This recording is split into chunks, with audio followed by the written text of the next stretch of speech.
দর্শক, আজকে আমি আপনাদেরকে দেখামু মুক্তা আফার বাড়ির সামনের পিলার ডিজাইন কিভাবে করা হইতেছে। দেখতে পারতেছেন আমরা নিজে করতেছি, দেখতে থাকেন।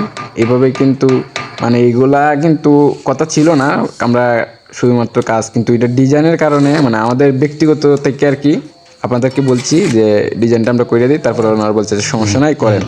মানে এই ডিজাইনটা আমরা হাত দিয়ে করতেছি কিন্তু এটাতে আমরা সময় গেছে অনেক সময় এবং পরিশ্রম গেছে। যারা টাইজ মিস্ত্রির কাজ করো জানো, গাড়িতে অনেক সময় যায়। এগুলা ছোটো ছোটো টুকরা করা লাগে, আলাদা ডিজাইন করা লাগে। তারপর আমরা করতেছি নিজের মনে কইরা। ইএমটিভি মুক্তা ইব্রাহিম, যাকে আপনারা সবাই চিনেন, স্বপ্নের বাড়ি মানে অলরেডি ফেসবুকে ঢুকলে স্বপ্নের বাড়ি স্বপ্নের বাড়ি ওইটাই স্বপ্নের বাড়ির টাইজ আমরা লাগাইতেছি। দেখতে পারতেছ পায়ে লাগানি শেষের দিকে, আমরা প্রায় অনেক দিন ধরে টাইজ লাগাইতেছি, প্রায় শেষের দিকেই। এখন ডিজাইনের কাজগুলো খালি রয়েছে, ডিজাইনের কাজগুলো অলরেডি শেষ।